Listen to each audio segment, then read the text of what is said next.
Innal hamdalillah nahmaduhu wa nasta'inuhu wa nastaghfiruh wa na'udzu billahi min syururi anfusina wa min sayyiati a'malina may yahdihillahu fala mudhillalah wa may yudlil fala hadiyalah asyhadu an la ilaha illallah wahdahu la syarikalah wa asyhadu anna muhammadan abduhu wa rasuluh ya ayyuhalladzina amanu taqullaha haqqa tuqatih wa la tamutunna illa wa antum muslimun يا أيها الناس اتقوا ربكم الذي خلقكم من نفس واحدة وخلق منها زوجها وبث منهما رجالا كثيرا ونساء واتقوا الله الذي تساءلون به والأرحام إن الله كان عليكم رقيبا يا أيها الذين آمنوا اتقوا الله وقولوا قولا سديدا يصلح لكم أعمالكم ويغفر لكم ذنوبكم ومن يطع الله ورسوله فقد فاز فوزا عظيما أما بعد فإن خير الحديث كتاب الله وخير الهدي هدي محمد صلى الله عليه وعلى آله وسلم وشر الأمور محدثاتها وكل محدثة بدعة وكل بدعة ضلالة وكل ضلالة في النار. Para jamaah yang semoga dirahmati oleh Allah Subhanahu wa taala, segala puji bagi Allah terus senantiasa kita berikan kepadanya. Dikarenakan kenikmatan demi kenikmatan yang kita rasakan sampai detik ini. Rasa syukur ini tidak boleh lepas dari kehidupan seorang muslim dan muslimah. Maka kita lihat nikmat mata, nikmat akal, nikmat kita dikelilingi keluarga yang begitu kita sayangi.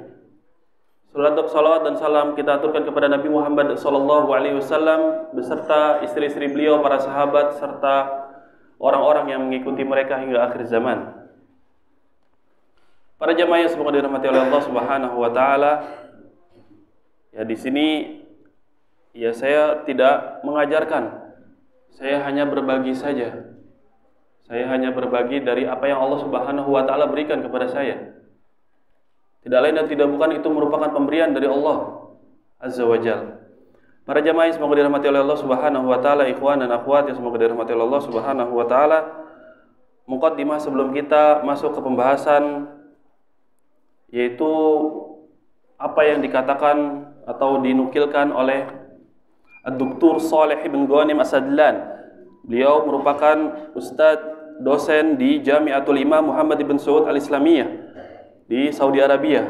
Beliau memiliki kitab Ad-Daruratu ilal ilmi syar'i, yaitu kebutuhan darurat kepada ilmu agama. Jadi ini membahas tentang apa Bapak-bapak, Ibu-ibu? Yang saya nukil, kebutuhan darurat kepada ilmu agama. Apa yang beliau katakan? At-tadarruj fi talaqqil ulumi syar'iyyah. Yaitu beliau membawakan bab, kemudian poinnya apa? Bertahap di dalam menerima ilmu-ilmu syar'i. Bertahap di dalam menerima ilmu-ilmu syar'i. Nah, ini poin yang saya ingin tekankan di muqaddimah ini Bapak-bapak, Ibu-ibu.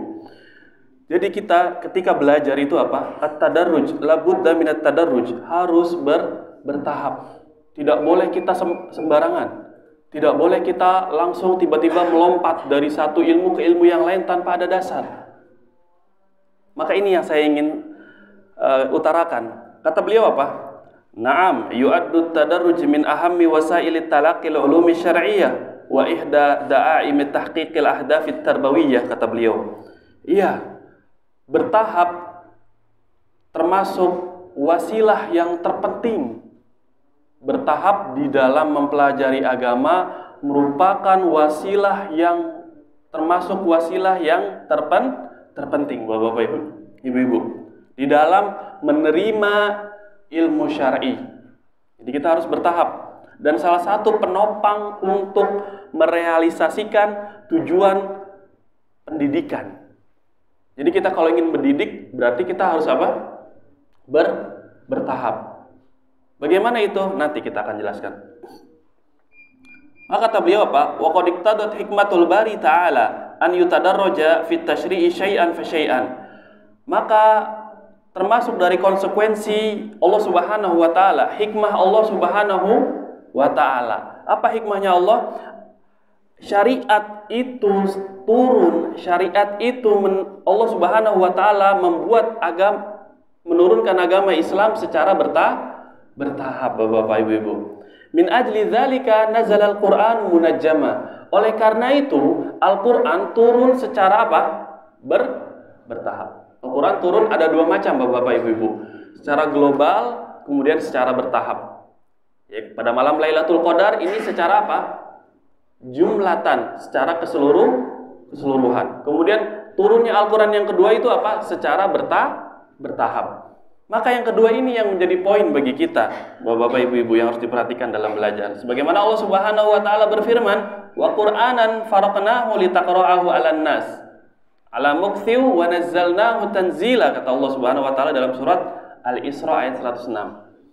Apa Allah berfirman? Dan Al-Qur'an yang kami pecah dia, yang kami potong-potong, yang kami tahapkan, memberikan apa?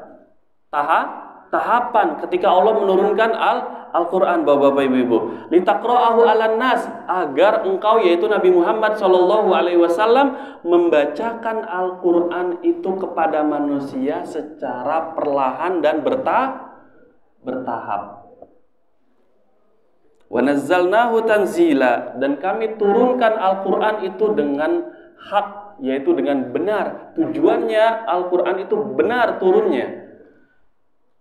Para jamaah yang semoga dirahmati oleh Allah Subhanahu wa taala, ketika kita tahu pentingnya bertahap di dalam mempelajari agama, maka dalilnya adalah siapa? Ummul Mukminin Aisyah radhiyallahu taala anha. Beliau mengisyaratkan di dalam asarnya, pertama kali yang turun di dalam Al-Qur'an yaitu apa? Surat Mufassal, dari penyebutan surga dan neraka.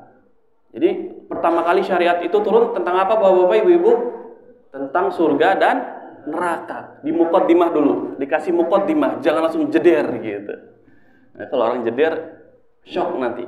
Ini apa ini? Gitu. Nah, ini disebutkan dulu jannah dan an-nar, surga dan neraka. Hatta idza tsaban nasu ilal Islam, maka ketika manusia itu sudah berkumpul, sudah banyak, sudah kuat, baru nazalal halal wal haram. Turun apa, Bapak Ibu? Hukum. Apa? Hukum. Kapan turunnya hukum itu? Setelah ayat-ayat yang berbicara tentang tauhid, tentang surga dan neraka. Walau nazala awwalu syai'in la tashrabul khamra. Dan seandainya, kata Aisyah radhiyallahu taala anha, seandainya yang turun pertama kali dari Al-Qur'an itu apa? Jangan kalian minum khamr. Laqalu, maka orang kafir Quraisy akan mengatakan apa? Kami tidak akan pernah meninggalkan khamr selamanya. Kenapa? Berat di hati. Ketika seseorang tahu kebiasaannya begitu dalam masalah fikih dan seterusnya dilarang, maka pasti dia akan tertolak. Caranya jangan seperti itu, yaitu dengan apa? Dengan dijelaskan dulu keagungan Allah Subhanahu wa taala, dijelaskan dulu tentang surga dan neraka. Seperti itu, Bapak, maksudnya. Walau nazala la taznu laqalu la nadauz zina abada. Seandainya yang turun pertama kali dari Al-Qur'an itu jangan kalian berzina, maka orang kafir Quraisy akan mengatakan saya tidak akan pernah meninggalkan zina selamanya. Nah, ini sangat besar sekali, Bapak Ibu. Ya, poinnya apa? Kita harus bertahap di dalam mempelajari agama Islam. Makanya kenapa saya kasih judulnya apa? Orang yang beriman adalah orang yang apa? Mengagungkan Allah dan Rasulnya. Ini sebagai muqaddimah. Kita belum berbicara masalah ahkam dan seterusnya. Kita harus mengagungkan Allah Subhanahu wa taala terlebih dahulu. Kita harus memberikan muqaddimah, pemberian, kalau bahasa kitanya apa? Hidangan pembuka ya, Bapak Ibu ya. Pembuka dulu. Jadi enak mulut itu menerimanya. Tapi tiba-tiba langsung nasi padang pagi-pagi misalkan. Pagi-pagi langsung nasi padang. Enak nggak, Bapak Ibu? Nggak enak. Wah, berat ini. Sama ini juga berat. Kenapa? Karena belum tertanam apa? Tauhid di dalam hati. Belum tertanam apa? Keimanan di dalam jiwa. Sama seperti orang yang belajar apa? Fikih khilaf. Oh, ini mazhab ini bilang ini, mazhab ini bilang ini. Tapi dia belum pernah belajar tauhid, belum pernah belajar bagaimana sih Rasulullah itu beragama, bagaimana sih cara para sahabat itu beragama. Bagaimana cara Al-Imam Syafi'i beragama? Kita lihat Imam Syafi'i, tapi jarang buka kitabnya seperti Ar-Risalah dan kitab muridnya Al-Imam Al-Muzani dalam masalah akidah. Maka kalau kita lihat tegas, didahului oleh apa? Akidah. Didahului oleh apa? Manhaj. Cara metode beragama. Nah, ini Bapak-bapak, Ibu-ibu yang semoga dirahmati oleh Allah Subhanahu wa taala. Jadi, poin mukadimah ini tentang apa? Tentang bertahap di dalam mempelajari agama. Jadi jangan kita ujuk-ujuk langsung apa? Lompat. Sama kayak anak bayi. Anak bayi kalau langsung lari, gimana Ibu-ibu, Bapak? Shock itu. Ini anak orang apa anak jin ini? Dan pasti apa yang terjadi? Kalau anak bayi itu berusaha lari, nyungsep, gitu. Sama kayak kita tiba-tiba belajar fikih khilaf, ya bukan nyungsep lagi Bapak-bapak Ibu-ibu, keguling. Kenapa? Karena tidak ada pondasi yang akan menopang fikih tersebut. Kalau kita ingin mempelajari fikih, maka wajib bagi kita mempelajari akidah dan manhaj, bagaimana cara metode beragamanya para sahabat. Baik, kita masuk pembahasan yang pertama. Tadi itu muqaddimahnya. Pentingnya kita bertahap di dalam mempelajari agama Islam. Kemudian kita langsung masuk ke dalil-dalil tentang kewajiban mengagungkan Allah Subhanahu wa taala. Dalil-dalil tentang kewajiban mengagungkan Allah Subhanahu wa taala. Kita akan sebutkan dalil-dalil kewajiban mengagungkan Allah Subhanahu wa taala dari Kitabut Tauhid.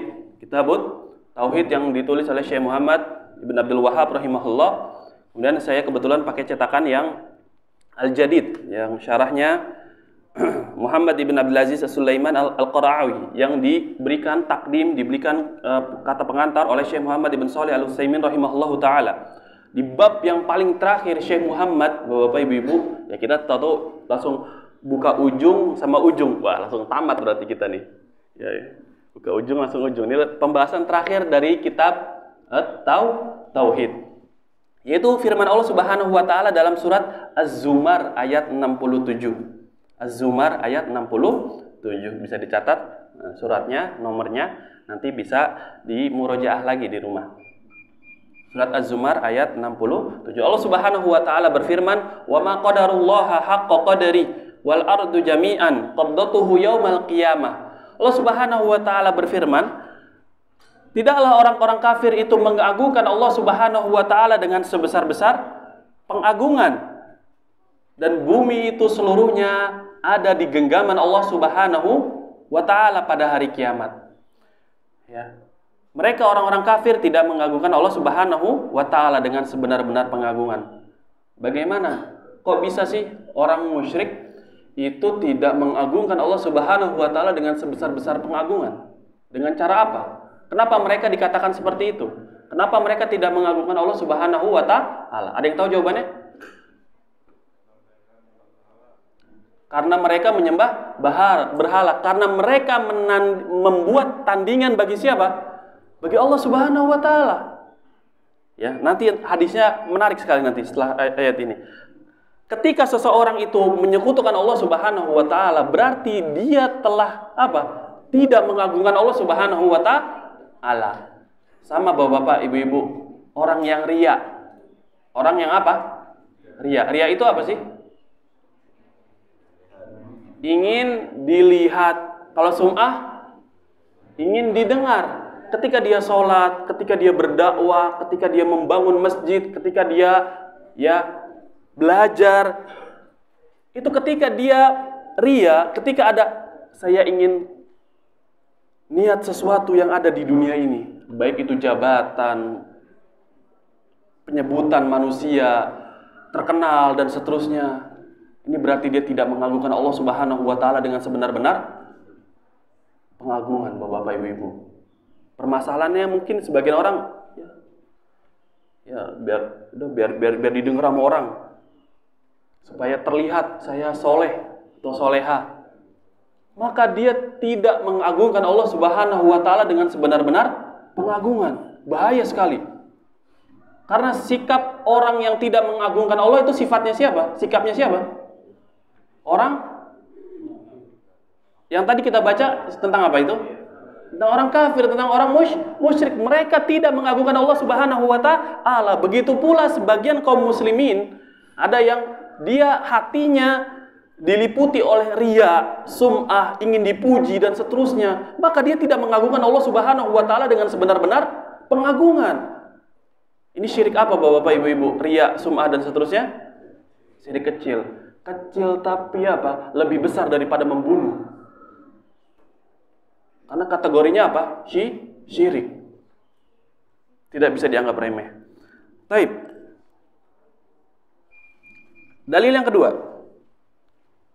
Dalil yang kedua diriwayatkan oleh Al-Imam Al-Bukhari, Muslim, ya Al-Imam Al-Bukhari dan Muslim. Dalil yang kedua yang dibawakan oleh Syekh Muhammad Ibn Abdul Wahab, ini nanti bisa dilihat lagi kalau ada terjemahan Kitab Tauhid, ada kalau nggak salah. Baik, dari sahabat An Ibnu Mas'ud radhiyallahu taala anhu, qala jaa habrun minal ahbari ila Rasulillah sallallahu alaihi wasallam. Faqala ya Muhammad inna najidu anna Allah yaj'alu samawati ala isba' wal ardina ala isba' wasyajara ala isba' wal ma'a ala isba' was thara ala isba' wa sa'iral khalqi ala isba' fayaqul ana al-malik fadhahika Nabi sallallahu alaihi wasallam hatta badat nawajidhu tasdiqan liqaulil habri thumma qara'a wa ma qadarullaha haqqa qadari wal ardu jami'an qabdatuhu yaumal qiyamah al-ayah. Di sini riwayat Al-Imam Al-Bukhari dan Muslim. Ya, Bapak-bapak kalau ada punya kitabnya, Kitab Tauhid di rumah dibuka lagi di bab paling terakhir. Di bab paling terakhir ada di situ dalilnya. Dari sahabat Abdullah bin Mas'ud, beliau mengatakan, datang seorang pendeta kepada Rasulullah Shallallahu alaihi wasallam. Ya, pendeta dari Yahudi, ini pendeta ya, Bapak-bapak Ibu-ibu. Faqala, kemudian dia mengatakan, "Ya Muhammad, wahai Muhammad, sesungguhnya kami mendapati, yakni di dalam apa? Kalau Yahudi, Taurat. Kita mendapati di dalam Taurat maksudnya, sesungguhnya Allah Subhanahu wa Ta'ala menjadikan langit-langit itu di satu jari. Allah menjadikan langit-langit di satu jari. Kemudian bumi-bumi di atas satu jari. Ya, jarinya siapa? Allah Subhanahu wa Ta'ala. Nanti kita akan jelaskan. Pohon-pohon di atas satu jari. Air di atas satu jari. Kemudian segala sesuatu yang basah itu di atas satu jari. Dan seluruh makhluk di atas satu jari. La haula. Allahu Akbar. Langit yang 7 di atas satu jari Allah Subhanahu wa Ta'ala. Bumi-bumi yang begitu luas satu jari. Kifada. Bisa masuk di akal nggak ini? Bisa nggak Bapak Ibu-ibu? Tidak. Ini di sini yang main apa? Iman. Berbeda dengan orang-orang falasifah, orang yang selalu mengedepankan akalnya dia. Oh, ini tidak sesuai dengan akal, buang. Oh, ini tidak sesuai dengan akal, buang. Orang yang beriman itu ketika datang dalil, baik itu ya sifatnya mutawatir atau ahad, ya nanti ada pembahasannya sendiri. Itu harus diterima Bapak Ibu-ibu. Kita lihat makhluk yang begitu besar di mana? Satu jari Allah Subhanahu wa Ta'ala. Kemudian Allah pun berfirman ketika itu, "Aku adalah yang menguasai pada hari ini. Aku adalah raja pada hari ini." Yaitu kapan? Hari kiamat. Fadhahika Nabi sallallahu alaihi wasallam. Kemudian Nabi pun apa? Tertawa. Tersenyum. Ya, tertawa. Sampai terlihat gigi serinya. Karena membenarkan perkataan pendeta tersebut. Kemudian membacakan ayat yang tadi. Mereka tidak mengagungkan Allah Subhanahu wa Ta'ala dengan sebenar-benar pengagungan. Yang menarik tentang hadis ini, Nabi Shallallahu alaihi wasallam apa? Tertawa. Membenarkan perkataan siapa?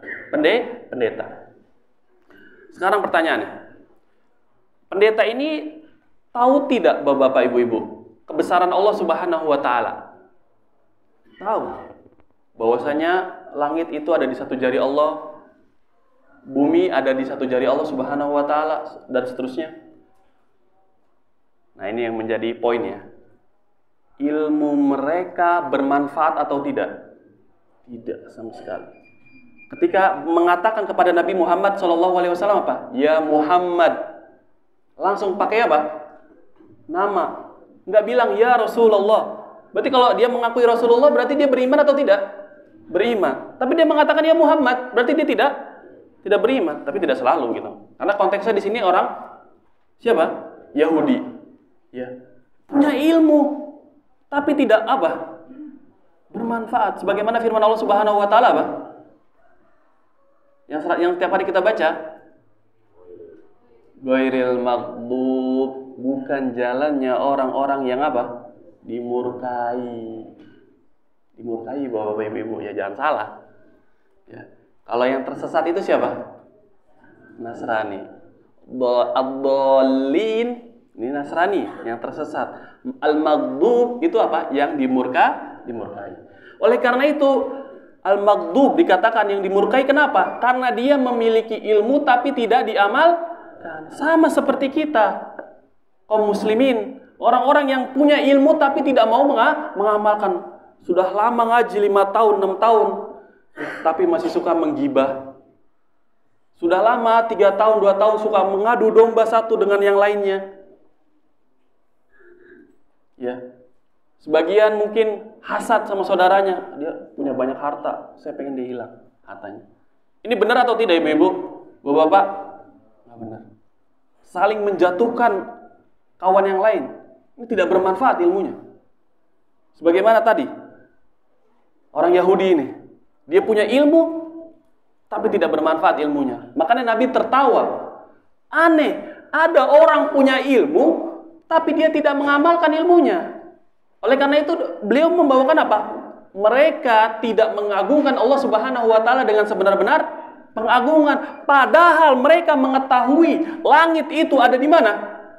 Nanti pada hari kiamat di satu jari Allah Subhanahu wa taala. Kita lihat langit yang begitu indah Bapak-bapak Ibu-ibu. Tiap pagi Masya Allah. Tapi itu ada di jari Allah Subhanahu wa taala. Masih ada kita perasaan riya? Apakah masih ada? Apakah masih ada perasaan sumah yang ada dalam diri kita? Apakah masih ada perasaan hasad, dengki, iri dan seterusnya? Maka ini membawakan kepada kita apa? Hati kita dibersihkan lagi. Dibersihkan lagi dari ingin tampil pula di depan halayak umum. Seperti itu Bapak Ibu-ibu. Kemudian di riwayat yang lain, wa fi riwayatin li muslimin wal jibala wasyajara ala isba' thumma yahuzzuhunna fayaqul anal malik anallah. Dan di dalam riwayat Imam Muslim, Nabi SAW bersabda, gunung-gunung dan pohon itu di atas satu jari. Kemudian Allah menggetarkan itu. Gunung Bapak Ibu. Yang lagi rame apa ya? Ada mau apa namanya? Bencana. Ribut. Ini di hari kiamat digetarkan itu semua. Di satu jari Allah Subhanahu wa taala. Kemudian Allah berfirman apa? Allah mengatakan, saya ini maharaja, saya ini maha menguasai. Dan saya adalah Allah Subhanahu wa taala, yaitu nanti pada hari kiamat Allah berfirman seperti itu. Kemudian hadis yang ketiga. Hadis yang ketiga diriwayatkan oleh Al-Imam Muslim. Hadis yang ketiga diriwayatkan oleh Al-Imam Muslim.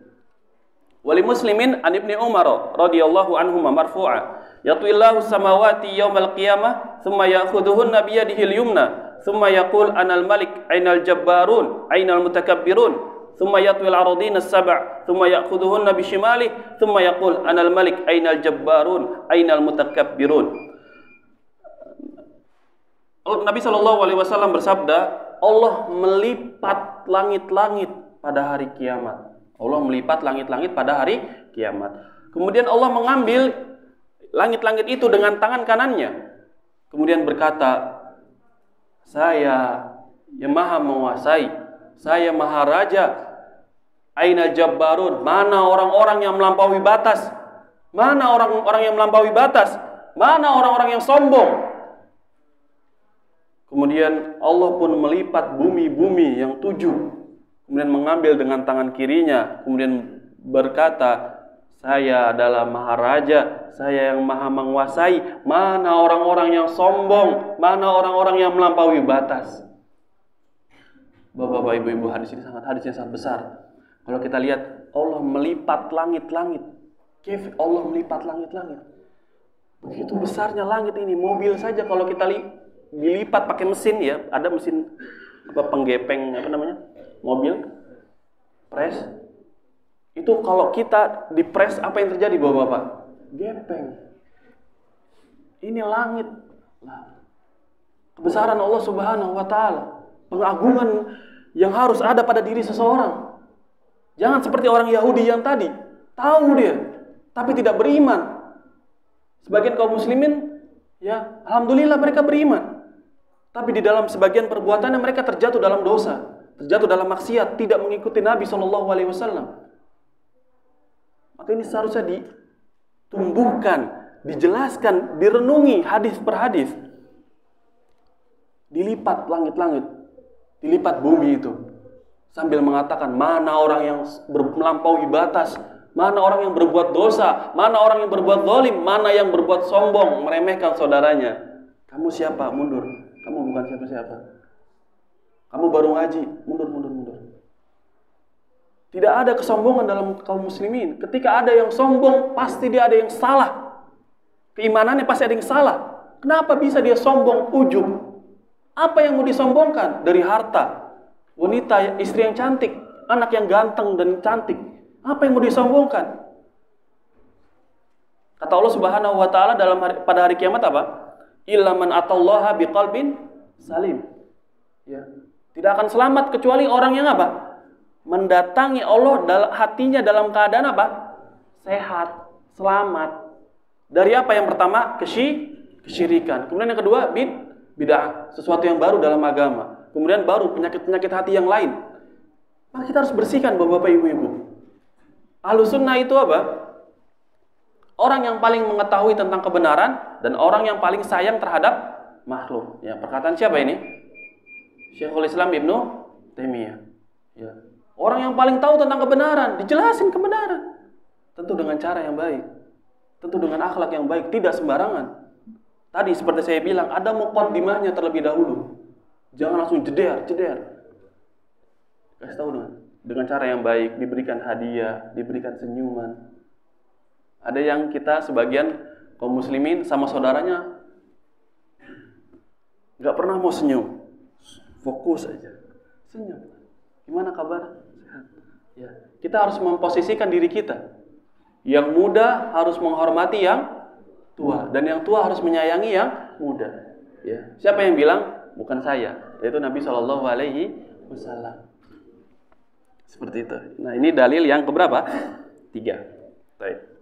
Lanjut lagi. Selesai kita membahas dalil-dalil tentang wajibnya mengagungkan Allah Subhanahu wa taala. Kemudian untuk lebih memperdalam permasalahan pengagungan ini, maka kita tidak lepas dari nama-nama Allah Subhanahu wa taala.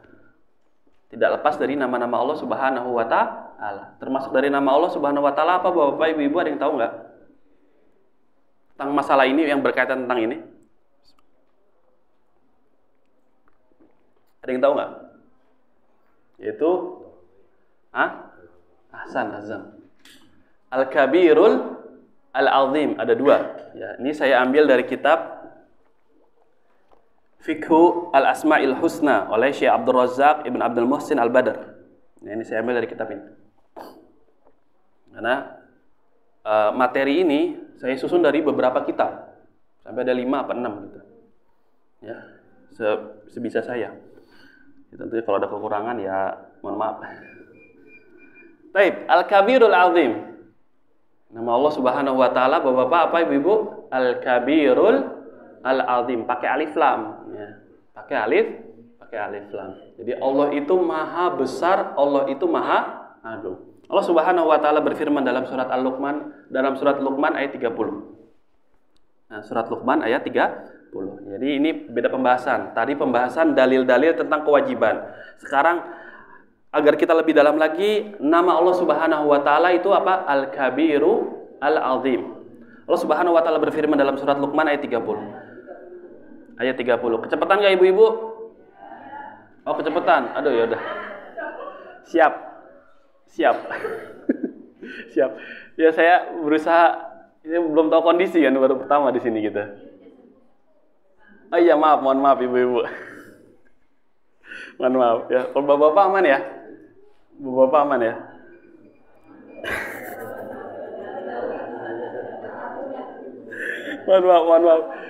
Mohon maaf kayak kereta api di Tambun Selatan ya. Cepetan. Mohon maaf. Baik. Surat Luqman ayat 30. Sudah ditulis ibu-ibu? Siap. Allah Subhanahu wa taala berfirman, "Dzalika bi anna Allaha huwal haq wa anna ma yad'una min dunihil batil wa anna Allaha huwal aliyyul kabir." Ya, ayat ini ada dua. Ayat ini ada dua, yang satu dalam surat Luqman, yang satu ada di surat yang lain. Yang membedakan adalah hanya domir, huwa. Ya, kalau yang dalam surat Luqman ini nggak ada domirnya, tapi kalau dalam surat yang lain ada. Jadi ini ayat-ayat yang mirip, yang mirip, yang bedanya tuh tipis, sedikit. Ya, hal ini nggak pakai huwa. Pas saya lihat kayaknya salah nuskhonya. Pas saya cek lagi di mushaf, ya di mushaf HP, oh ada dua ayat. Yang satu pakai huwa, yang satu tidak pakai huwa. Min dunihil batil. Dalam ayat yang lain, min dunihi wal batil. Nah, ini ilmu dalam masalah Al-Quran. Yang demikian karena Allah Subhanahu wa taala adalah maha benar. Allah Subhanahu wa taala maha benar. Dan segala sesuatu yang diibadahi selain dari Allah Subhanahu wa taala yang batil, yang salah. Selain dari segala sesuatu yang diibadahi selain dari Allah itu apa? Salah. Dan sesungguhnya Allah Subhanahu wa taala maha tinggi lagi maha besar. Ya, di dalam ayat ini Allah menjelaskan bahwasanya hanya Allah lah Subhanahu wa taala yang maha benar apa besar ibu-ibu? Benar juga, maha besar, maha tinggi. Yang menunjukkan ayat ini dibawakan oleh para ulama untuk menjelaskan apa? Ada yang tahu nggak kira-kira? Ayat ini dan ayat yang semisalnya tentang, ada yang tahu nggak? Tentang arti dari la ilaha illallah. Siapa yang bisa arti la ilaha illallah? Tidak ada sesembahan selain Allah. Benar atau tidak ini? Kurang pas. Nah, ditambahin tuh al-haq di sini. Ya, dalam surat Luqman tadi. Ya, jadi arti dari arti la ilaha illallah yang benar itu apa? Tidak ada sesembahan yang berhak untuk diibadahi dengan benar kecuali Allah Subhanahu wa taala. Saya ulangin lagi. Arti dari la ilaha illallah. Tidak ada sesembahan yang berhak untuk diibadahi, disembah dengan benar kecuali Allah. Kata-kata dengan benar itu jarang kita dengar. Sahih? Bapak-bapak, ibu-ibu, jarang kita dengar. Syekh Muhammad ibn Shalih Al-Utsaimin dalam kitabnya Syarah Al-Usul Ats-Tsalatsah menyebutkan dalam masalah ini. Beliau membawakan yang lebih tepat ini dengan ayat ini. Kenapa? Kalau kita mengatakan tidak ada Tuhan selain Allah, orang Yahudi menyembah selain Allah, mengatakan Uzair anak Allah. Orang Nasrani mengatakan Nabi Isa ya anak Allah. Kalau kita tidak mengatakan dengan benar, berarti itu ilah juga dong. Sesembahan selain dari Allah juga itu benar juga itu berarti. Maksudnya seperti itu. Kalau tidak ada tambahan dengan benar, maka ketika ada tambahan tidak ada sesembahan yang berhak diibadahi dengan benar kecuali Allah. Berarti sesembahan selain dari Allah itu apa? Salah. Paham Bapak-bapak, Ibu-ibu sampai sini? Nah, nggak kecepatan lagi kan ya? Siap.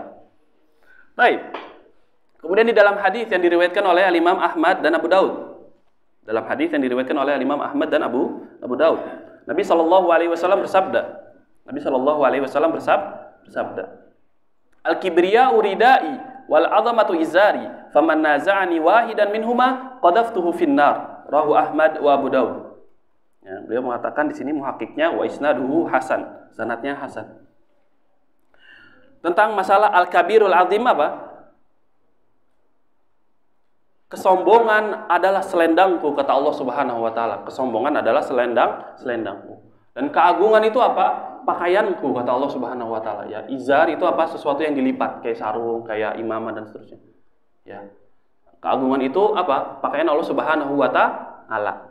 Siapa saja yang merebut salah satu di antara keduanya itu apa? Aku akan lempar dia kemana? Ke neraka, kata Allah Subhanahu wa taala. Bukan kata saya ya. Ya, jadi dalam hadis ini menjelaskan apa? Kesombongan dan keagungan itu milik Allah. Makanya saya tadi sudah mengisyaratkan di awal, seorang muslim tidak ada kesombongan pada dirinya. Seorang muslim tidak ada membesarkan dirinya di hadapan teman-temannya, di hadapan orang tuanya, di hadapan anaknya, dan seterusnya. Akan tetapi seorang muslim dia melaksanakan kewajiban yang Allah dan Rasulnya wajibkan dan meninggalkan segala sesuatu yang dilarang. Ya. Bukan berarti ketika tidak ada sombong dan seterusnya kita boleh seenaknya. Nah, jangan salah paham Bapak-bapak Ibu-ibu. Ketika kita mengatakan kesombongan, keagungan itu hanya milik Allah, kemudian kita serta-merta meremehkan manusia, serta-merta apa? Mencaci manusia, serta-merta hasad sama dia, benci sama dia, maka ini bukan kaum muslimin. Bukan sifat orang yang beriman. Karena keterkaitan antara iman dengan amal soleh itu sangat erat, Bapak-bapak Ibu-ibu. Ya. Gak apa-apa Pak, tinggal dimatiin aja Pak. Gak apa-apa ya. Itu makanya kita harus, ya mungkin kalau ya ustadz maksudnya yang kalau guru-guru kita mungkin udah ini ya. Cuma kalau saya, siapa saya gitu. Siapa saya? Saya bukan siapa-siapa. Saya hanya kaum muslimin. Kaum muslimin. Ya, kita di sini sama-sama untuk menanamkan pengagungan diri kepada Allah Subhanahu wa taala. Ya, makanya kita diajarkan apa? Ya, jadi diri sendiri. Jadi diri sendiri dengan mengamalkan Al-Qur'an dan As-Sunnah. Itu sikap kita seperti itu, harus dibangun. Bapak-bapak, Ibu-ibu. Baik. Kemudian makna baru lagi makna kesombongan dan keagungan itu ada dua macam. Makna kesombongan dan keagungan itu ada dua macam.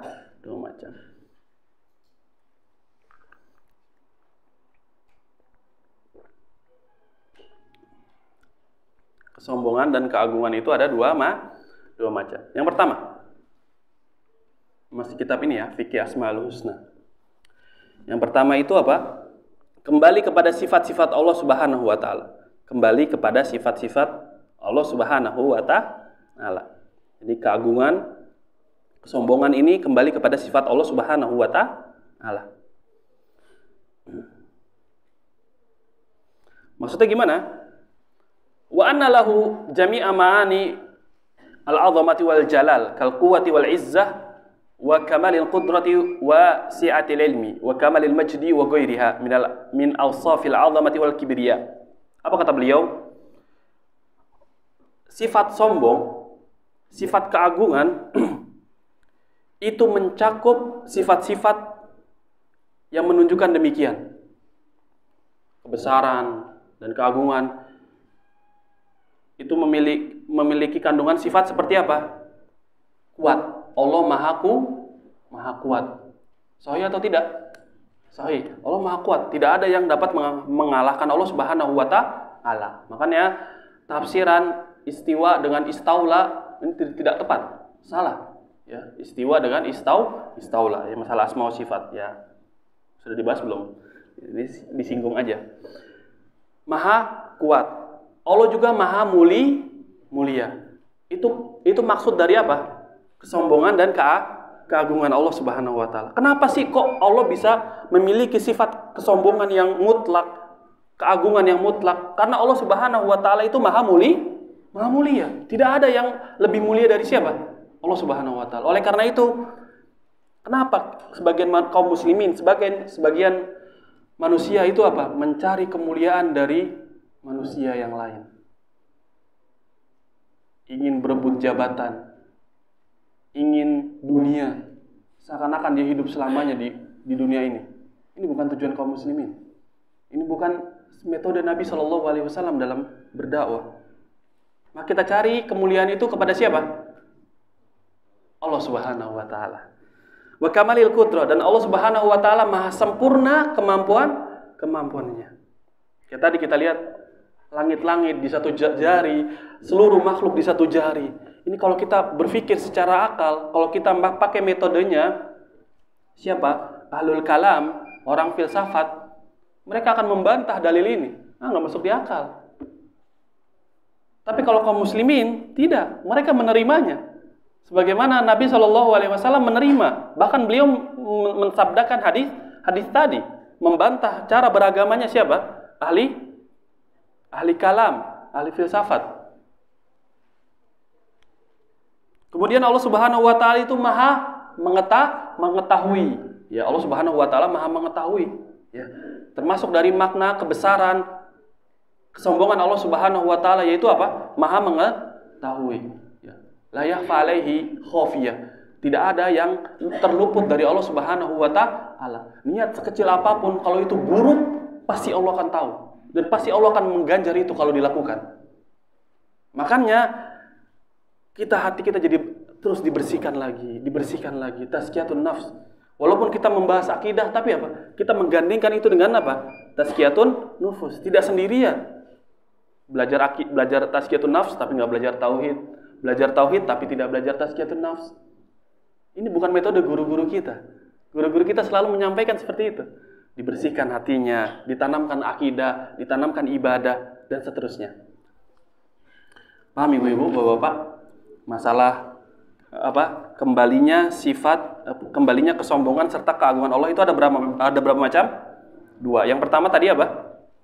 Kembali kepada sifat-sifat Allah Subhanahu wa taala. Yang kedua, bahwasanya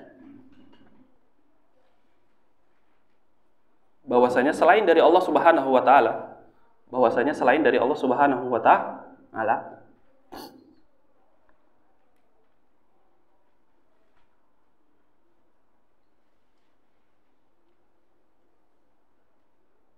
tidak wajib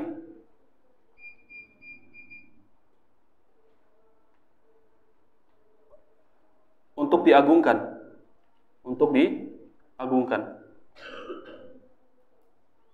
Maka wajib atas hamba hanya mengagungkan Allah Subhanahu wa taala. Maka wajib atas seorang hamba untuk hanya mengagungkan Allah Subhanahu wa taala dengan hati-hati mereka. Yang pertama, dengan hati-hati mereka. Yang kedua, dengan lisan-lisan mereka. Yang ketiga, dengan amalan-amalan mereka.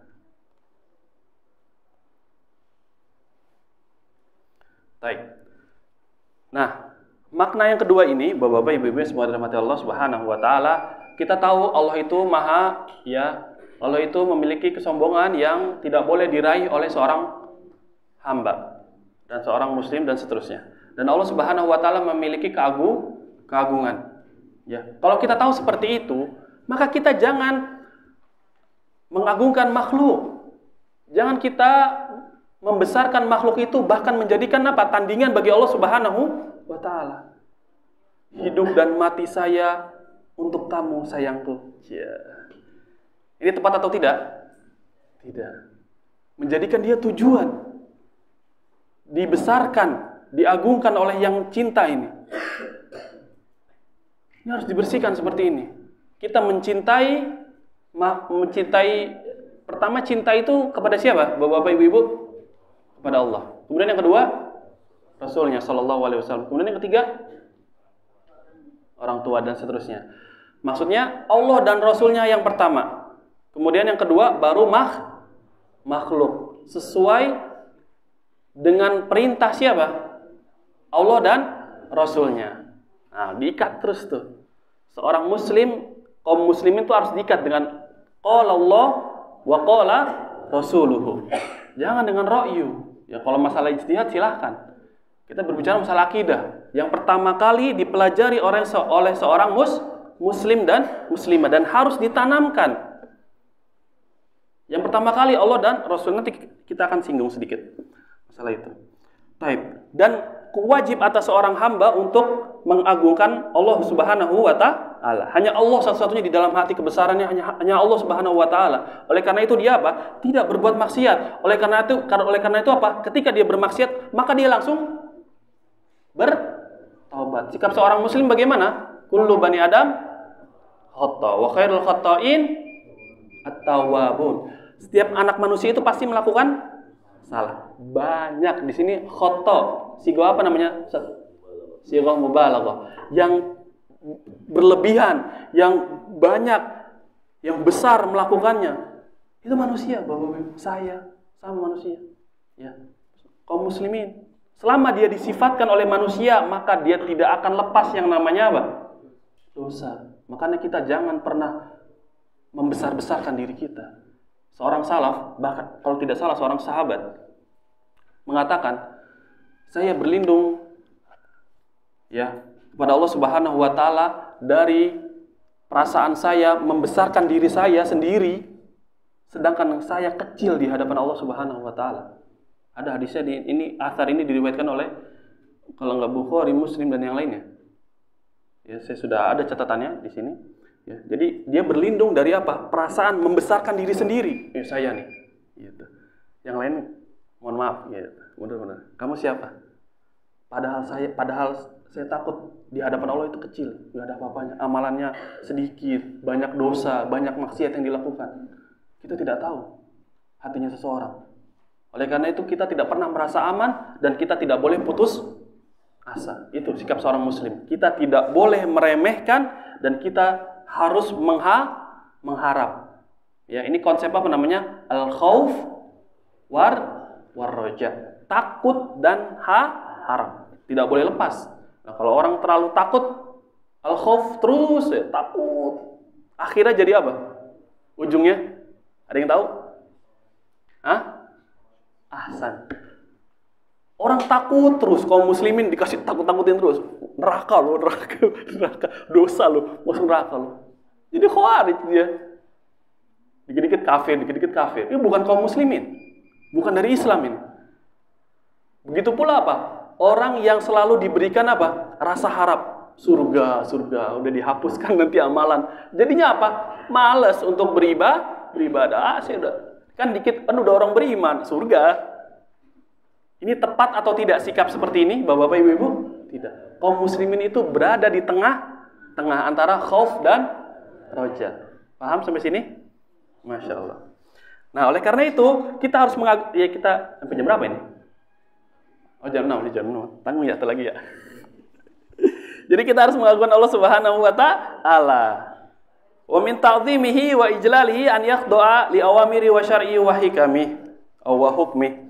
Ya, termasuk dari mengagungkan Allah Subhanahu wa taala itu apa? Tunduk kepada perintah-perintah Allah Subhanahu wa taala, ketundukan Bapak Ibu. Yang terpenting dalam masalah pengagungan kepada Allah itu apa? Ketundukan kita kepada Allah. Ketika Allah mewajibkan sholat. Jangan saya lagi dagang nanggung. Ini lagi rapat nanti dulu. Hak Allah. Kita akan singgung sedikit deh. Ya, saya nukil dari kitab Al-Isbah ya tentang masalah ini. Bahwasanya para salaf itu apa? Mereka meyakini hak-hak Allah Subhanahu wa taala adalah tujuan. Hak-hak Allah Subhanahu wa taala adalah tujuan. Jadi tujuan kita hanya siapa? Allah Subhanahu wa taala. Begitu pula ini. Perintah Allah yang pertama. Ketika ada rapat, mana yang kita dahulukan antara sholat dengan rapat? Sholat dulu. Kan bisa nanti rapat. Sebesar apa sih kita urusannya? 1M, 2M, 3M, 4M, 10M, 1 triliun? Allah menciptakan langit dan bumi. Allah menciptakan keindahan ini. Tidakkah kita memiliki pengagungan dalam hati kita? Tidakkah kita memiliki kecintaan kepada Allah? Yang kita malah mendahulukan dunia daripada akhirat? Seperti itu Bapak Ibu. Ya. Mungkin sampai situ saja ya. Sudah jam 6 juga. Kita sampai di mana? Tentang arti dari al-azamah wal kibriya. Ya, itu tentang keagungan dan kesombongan Allah Subhanahu wa taala. Maksudnya apa sih? Nah, itu tadi dua poin itu. Dan pengamalannya yang tadi kita sebutkan, contoh di selang-sela itu. Baik, mungkin apa lagi, Pak? Jawab. Jawab di lat kertas kali ya. Kalau ada pertanyaan silakan. Pak, kesamaan kepada makhluk Allah tidak sama dengan makhluk. Sahih?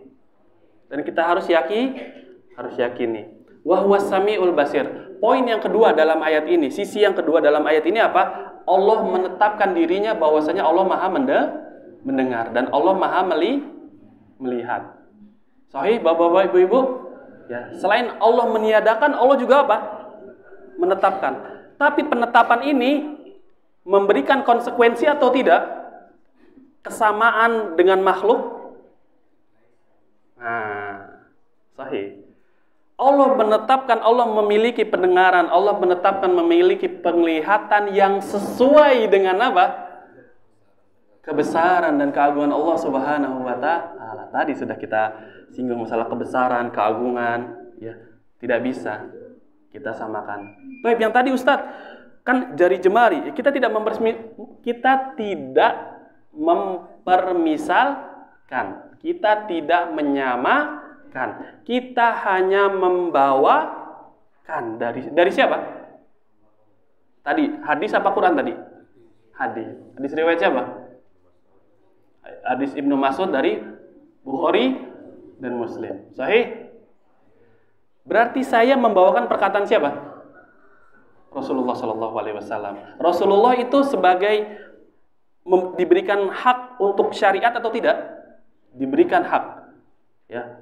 Diberikan hak untuk menjelaskan agama Islam. Salah satunya itu. Allah memiliki apa? Jari. Tapi kita tidak mengatakan, nih jari Allah kayak gini nih. Nah, kalau kita mengatakan, ini jari Allah seperti ini. Berarti kalau seperti itu masuk kepada apa? Tamtsil. Menyamakan Allah dengan makhluk. Tapi kita hanya mengatakan, seluruh makhluk itu ada di satu jari. Sesuai dengan kebesaran Allah Subhanahu wa ta'ala. Siapa yang menetapkan di sini? Saya atau Nabi Shallallahu Alaihi Wasallam? Rasulullah Shallallahu Alaihi Wasallam. Berarti kita harus hilangkan dulu pemahaman ketika disebutkan jari. Berarti sama dengan jari makhluk. Kita harus hilangkan dulu ini, Bapak.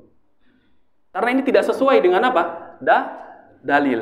Tadi dalilnya wa huwas samiul basir. Allah memiliki pendengaran, Allah memiliki penglihatan. Sama atau tidak? Tidak. Sama dengan apa? Jari. Al-qawlu fis sifati kal qawli fil dzat, kata para ulama. Kaidah juga ini dalam masalah asma wa sifat. Ketika kita membicarakan masalah sifat-sifat Allah Subhanahu wa taala, maka itu merupakan cabang dari pembicaraan tentang zatnya siapa? Allah Subhanahu wa taala. Karena Allah memiliki sifat. Kita menetapkan sesuai dengan apa adanya, dan kita tidak menanyakan kaifiatnya, tidak kita samakan apa dengan makhluk. Oh, jari Allah begini. Ya, ini. Paham Bapak? Menetapkan itu tidak mesti menyamakan. Sama kayak kita bilang, mohon maaf ya, apa ya kalau kita bilang ya, kaki kursi. Sahih? Ya, kursi punya kaki.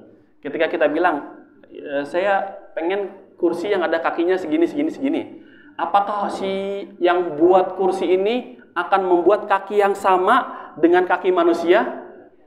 Tidak.